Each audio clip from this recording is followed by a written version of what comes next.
Bonjour à tous et tous, vous écoutez SuperFriends, votre podcast comics préféré pour une nouvelle émission du format SuperFriends. C'est dans ce podcast que l'on va à la rencontre des personnes qui font vivre la pop culture et la culture comics par leur travail. Et en plein milieu du FIBD, on a le plaisir de retrouver une nouvelle fois Mirka Andolfo, l'autrice italienne superstar aux États-Unis et dont la plupart des œuvres sont maintenant publiées aux éditions Glénat. Et justement, on accueille aujourd'hui Mirka pour vous parler de Blasfamous, un titre donc qui vient de sortir en VF après avoir été publié aux États-Unis chez Distillery.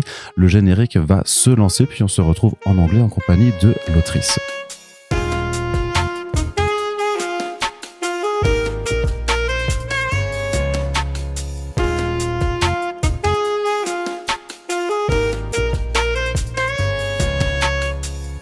So this is really a pleasure to have you here on our podcast back. Mirka, how are you? Good. How are you? I'm very happy to be here again. It's been really it's been 2 years the last time we spoke together, and it was about Sweet Paprika. So now we're speaking about Blasfamous. So we just came out in France. How have you been managing your time between from project to project between Sweet Paprika? You also did some titles when you were just writing. So how are you managing your time? It's very complicated. I work almost all the day, every day, but it's always worth it. It's especially hard while I'm traveling, but I never stop working. Also here in the hotel, I have iPad. I never stop. But at the same time, it's important to take some breaks so I can manage everything better. Okay, Blasphemous is a title that was out in the United States first at Distillery. Is it them that called you to have you and doing a title with them? How did the project start technically? Exactly as you said. They contacted me. They were creating a team with some creators that works in US. There are great names like Brian Azzarello, James Tynan, and much more. So I'm very honored to be part of this team as a founder creator, and it's a project that's very, very, how you say in English, punta in alto. In francese? Punta in alto. Puntare in alto. Okay, sky high, sky high. It's okay.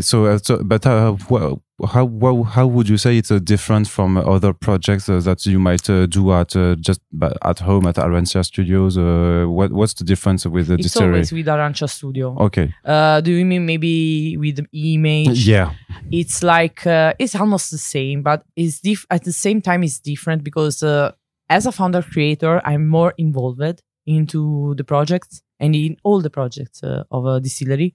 It's part of the team, and so it's more personal, let's say like that. And we are very excited everyone to work together for this publisher. So what was the original idea for Blasphemous? Blasphemous, it was I just want to do, since my former works were about humor and horror separated, I wanted to create something that was a mix between horror and comedy. And I was particularly inspired by what I was listening in that period. No, it's okay. Yeah, of time. Yeah, in that moment. And for example, I was very inspired by the band Ghost. I don't know if you know them. Yeah, they are very great, and they play a lot with the costumes or scenery. Yeah, exactly, about church. And I was like, how will be a world where there is something similar to that visually? And so I imagined this crazy world where all the VIPs are worshipped literally as gods, and they use all the praise from their their fans to. They use that as a power, a literal power. And Clelia, the main character, is the biggest pop star from this new church. They use those saints for control this power. What were the inspirations for the designs of Clelia, your main character? Very, very inspired by Lady Gaga. Some costumes is very, very inspired by Lady Gaga, with some change, some more unique difference. But Clelia itself is very inspired by Lady Gaga. That she's one of my favorite artists, like Ghost. Okay, there's something really funny with Blasfamous. The fact that you're using pop idols like literally icons of our time. Is it something that you really think that even with like influencers and stuff that we are now literally worshipping just normal human beings? But absolutely, I think it's all about how we see. I mean, people are seen as modern gods, but at the end, they are humans like us. And since they are all seen this way, people think they must be perfect, immaculate. And so I want to play about that. For example, those saints inside these comics are not saints at all. Nope. I think there aren't real good characters. And that's what I want to talk about. But that's really interesting that you're really playing also with the idea of religion. And especially with the control they have on people, like you said, there are no good characters, but let's say that the characters that are supposed to be in the good camp are really not that gentle. So do you have a stance against what religion did to humanity as a form of total control? To be at some honest, point? it's not like about that. Okay. It's more about worshipping VIPs. It's more about nobody is superior to anyone, and it's more about that. It's more about how people makes VIP that can be singers, influencers, fans makes them like gods. That's about it. And how about everything you look at that looks immaculate. Sorry, I'm tired. No, it's okay. My English is terrible. Yeah. Everything that looks without sin is never how it looks like. It's more about that. Okay, because you've been also using the imagery of demons, angel, church, and stuff in your previous work. Yeah. So that's why I was wondering if you had really something. With that, sure. There is always something with that. I mean, it's something that I'm always fascinated since I was very young, and I like to play with the figures like mythology. I treat them as, for me, are like mythological figures. And I like to play with that iconic. And especially I like to play with contrast. So since nothing is like it looks, I like to do devils that are kinder sometimes than angels and stuff like that. Because it's something that I like to play with.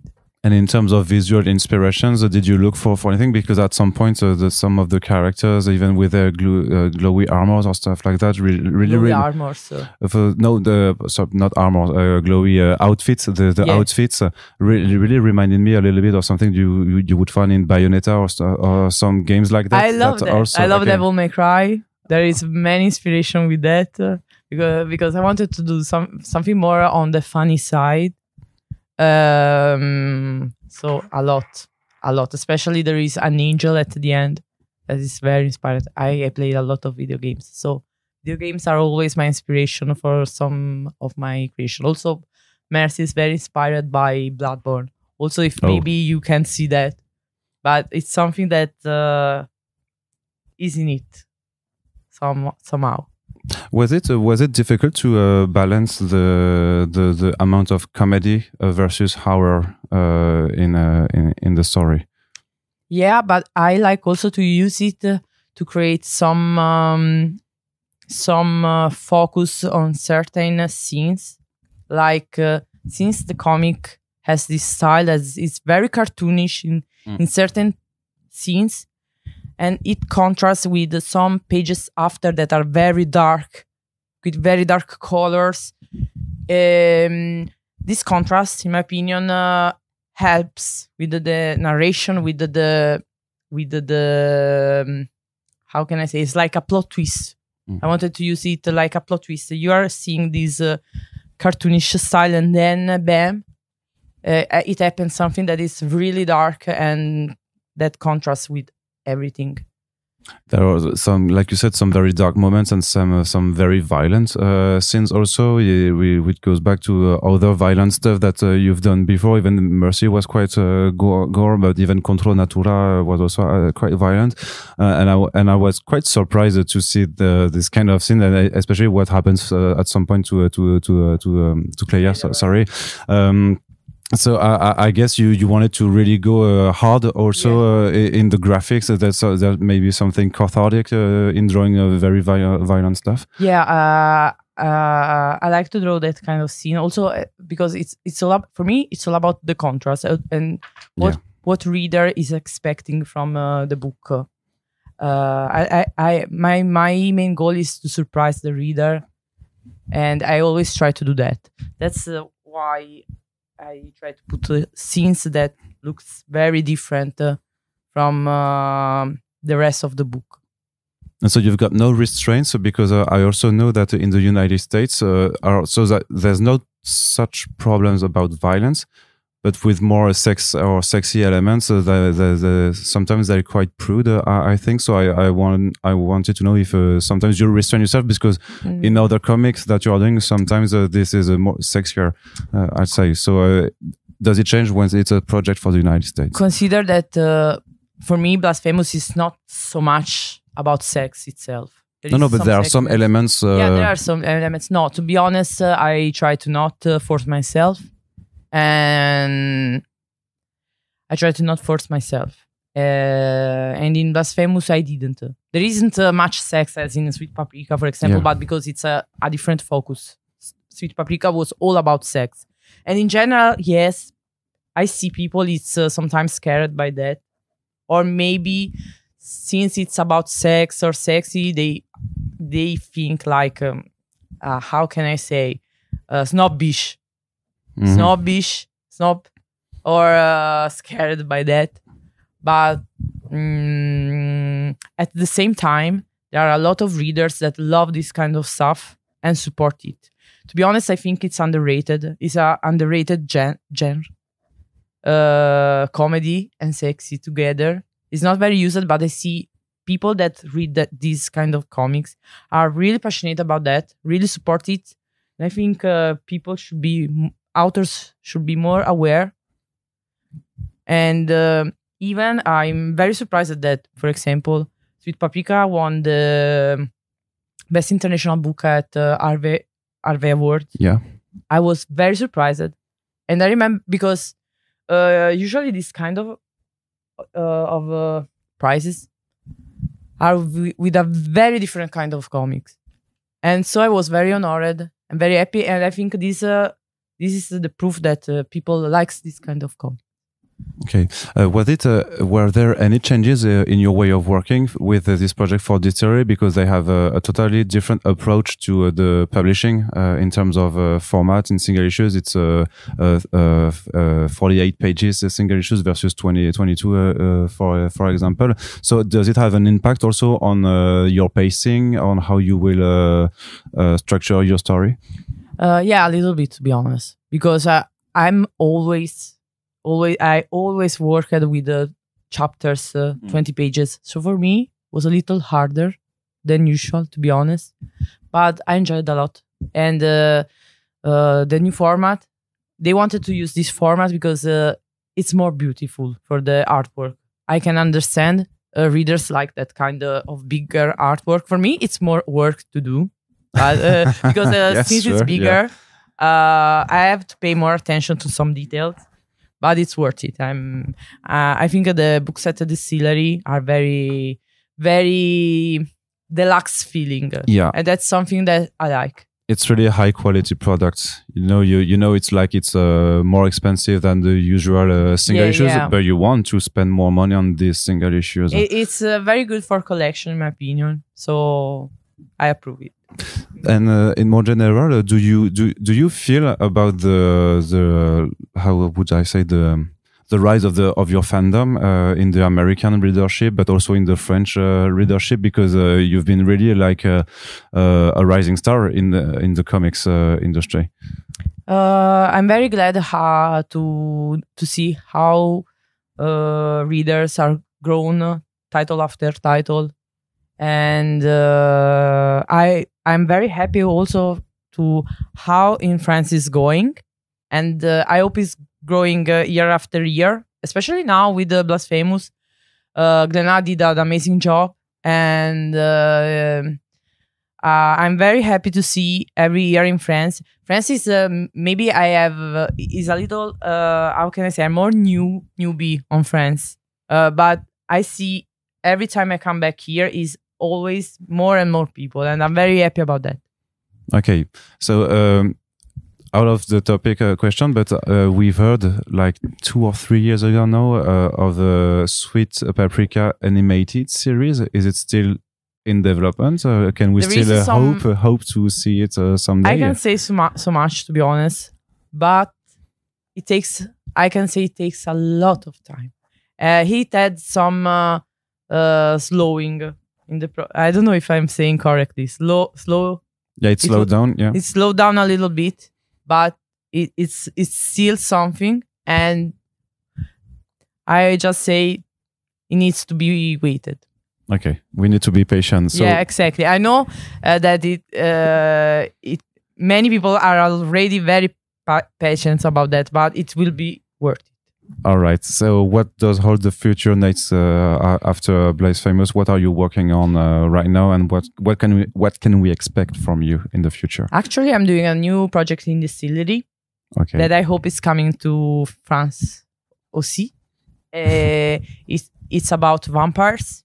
I can't say too much, but it's about vampires, because vampires are never, always cool, no matter what year it is. And it's something that I always wanted to do. It's an approach more like, I don't want to say in a bad way, but I wanted to do like a B movie with vampires. I know that doesn't sound very interesting, but I hope I love B and Z movies, so it's all right. It will be like that, with more horror and more gore. It's a comeback to gore and horror.